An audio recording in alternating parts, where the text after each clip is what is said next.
So, getting into the video, she talked about a few aspects about the Divas. Um, One that really struck me, and of course, it'd be the first thing she talks about. Gail Kim reveals that the Divas today are told you're getting too physical and you're getting too good. Pretty much indicating that they don't want the women to upstage the male wrestlers.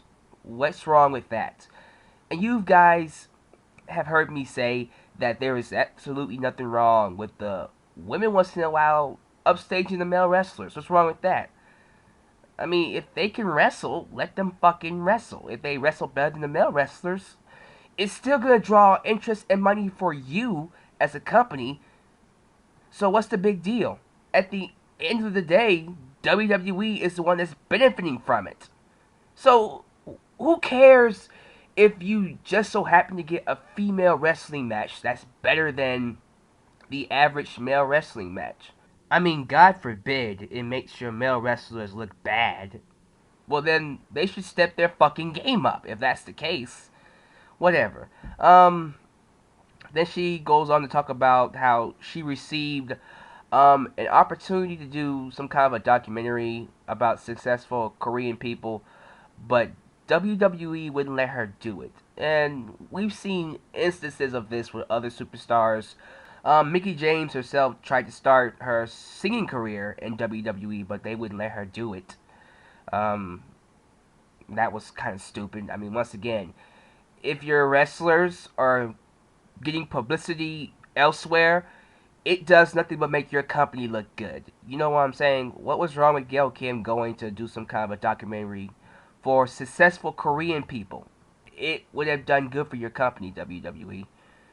And, it's stuff like that that's just, what's the big fucking deal? Afterwards, we have Gail Kim pretty much telling her story of how she came back to the WWE. She was in TNA, had her career there. She left because of financial issues and then came to WWE. Johnny Ace offered her the contract with more money, so she came. um, she got offered a FCW position to train some people. That's awesome, but she declined that because she wanted to be known as a female wrestler, and that's respectful, of course. But then this is where it starts to get crazy. She then goes on to talk about how it would seem like every week there would be a new rule where the Divas were not allowed to kick, punch, and pretty much, by what she was saying, WWE wanted to make the Divas division more girly and less wrestling oriented, and she found that frustrating. And let me say something, I completely under fucking stand. And here is one of the main reasons why I hate the term piss break.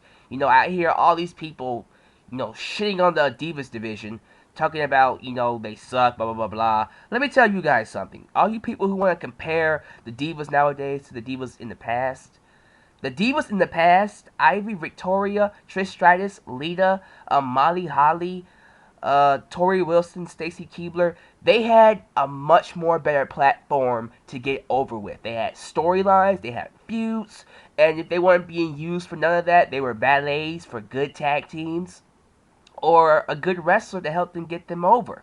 Stacy Keibler was the best valet at the time. She was a valet for Tess, Hurricane, and Rosie, the Dudley Boys.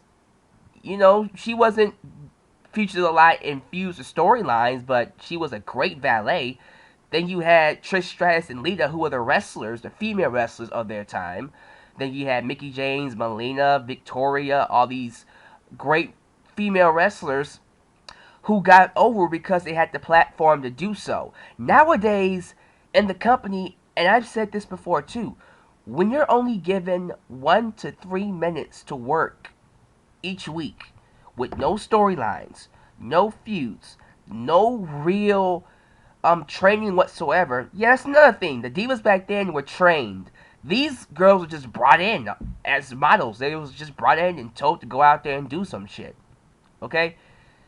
But like I was saying, to compare this generation of Divas to the past is completely unfair. It's an unfair comparison. And the reason why I hate the term piss break is because it's not fair. It's bad enough that they have to deal with a company that doesn't really trust them to have good feuds or storylines, but then we have these fans that are saying every match they have is a piss break. Even when they have good matches, it's still a piss break. In these reviews, I see people giving Divas matches duds and shit like that.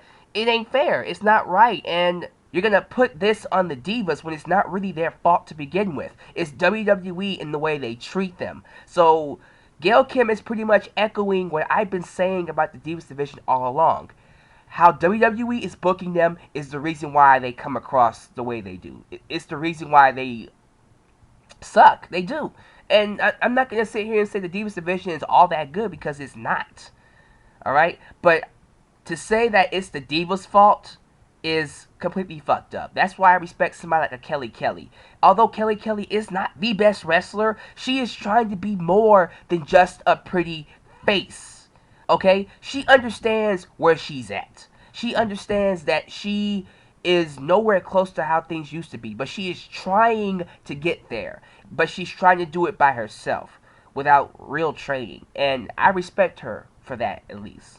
But you know what Gail Kim said here was just, I completely understand why she was frustrated. You know what I'm saying? Then she talked about the women's title being retired, the women's championship. Yeah, that was dumb. But at the same time, I'm glad they retired that championship. That title was too prestigious to allow this corporate company to fuck it up. You know what I'm saying? I would rather them pass around the Divas Championship like a cigarette than ruin the prestige of the Women's Championship. You know, that's just my opinion on that. Although, I would like to see it return one day, but only when the division has regained some legs. You know what I'm saying? Then she talks about a boob job. You can read that down below. This one's interesting. She reveals that there were rumors that the Daniel Bryan and Bella Twins storyline was supposed to be a lot more, what's the word I'm looking for? Less PG. How about that? But it was cut off because it wasn't going in the PG direction that they wanted, I suppose. So Gail Kim was brought in as his girlfriend to end the storyline. You know, and it was around this time she started getting frustrated. Although Kevin Dunn and Vince McMahon liked the catfight that the Bellas and Gail Kim had, but whatever.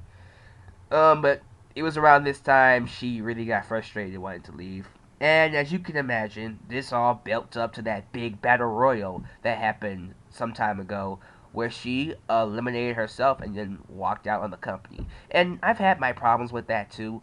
I am not a fan of how she left WWE. She just got up and just quit. Didn't really negotiate anything. She just left. That's just it. She did inform Johnny S that she was quitting, but that was it. She just went to him and said, "I quit," and just walked away. It was childish and pretty unprofessional, but I understand why she did it. Because she felt like, you're going to treat me like shit, I'm going to treat you like shit. But she then talks about how she was frustrated with WWE. She was approached to resign, but she declined it because she didn't want to deal with the bullshit anymore. You know, she was tired of the Divas being treated like shit. She was tired of not being featured. She even went to the Divas backstage and told them that she quit. And as you can imagine, they were all sad. I would be too. She felt WWE was trying to control her because they wouldn't release her immediately. But as you can imagine, she can't just quit and walk out on a company without negotiating some things. That could cause some trouble. And I'm glad it didn't turn out as worse as I thought it could have turned out. You know what I'm saying? So, it happens. She talks about WWE hiring models instead of independent wrestlers. Yeah, I'm not a fan of that either. I mean, why would you do that? Why would you want to hire a model and not get you some people who can wrestle? It's your wrestling company, right? So why are you trying to hire some models? That just ties into that whole WWE corporate machine thing I've talked about. It's all about what one man wants. Vince McMahon.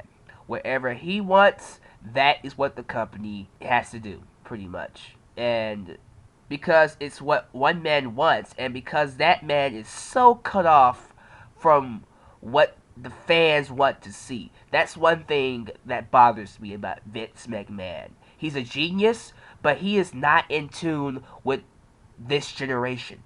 He's not. Not anymore, he's not. So the fact that they're trying to cater to a guy who's just not in tune with this generation is not good at all. And as you can imagine, it's the result of things like Gail Kim walking out, and will probably be the result of many things to come.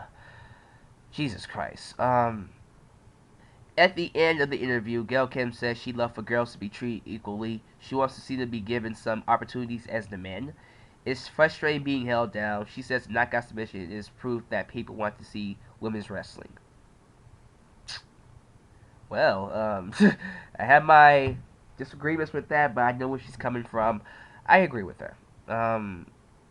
It's stupid to think that women can't put on just as good matches as males can. You know, sounds pretty sexist too when I think about it. I mean, for fuck's sake, we're all human. And if a female can put on as good of a match as a male wrestler, what's wrong with that? Once again, it benefits your company overall. So why not make use of it? But the interview, I haven't listened to it. I just read up on it, but I'm gonna listen to it sometime soon, possibly when it comes on the internet. I do want to listen to it though because it looks like it was pretty good. She hit on a lot of good points that I completely agree on. And as usual, this doesn't change anything. I still think Gail Kim is, if not the best female wrestler in the world right now, one of, definitely. And she is still one of my favorite divas. That's not going to change, despite how she left WWE. Because she deserves better. You know, I'm glad she left WWE because I would hate for her to lose her passion based off of how they were treating the female wrestlers or the divas. How about that? Um, but yeah, guys, this interview just sheds a light on what I've been saying about the division this whole time. It's not the divas' fault. Okay, you can't blame the divas. All right, when you got somebody like a Eve Torres trying to be more than just pretty faces, but they can't because of how WWE is booking them and the fact that they rarely get storylines or feuds or showcasing the way to make us care about them. Well, Kelly and Beth Phoenix are in a feud right now, so we'll have to see what that does. But other than that, the last Diva feud I've seen was what, Mickie James versus Michelle McCool? Yeah, it's been a while. So it's not the Diva's fault. It's how WWE is booking them. And Gail Kim, she did a good job shining a light on what the problem with the Divas was. And I do think fans need to be a little bit more lenient towards the Divas and understand that these girls are not at fault. It's how the company is booking them. It's not the Divas' fault. It's the company's fault and how they're booking them. But let me hear your thoughts on this. Share it down below in the comment section or in the video response. Do what you do. But thanks for tuning in to this late night video. I just felt very passionate about what she was talking about and just wanted to give my thoughts on it. So, hope you enjoyed it, and I'll catch you guys in my next video. This is your boy, Deluxe Man, signing off. Peace.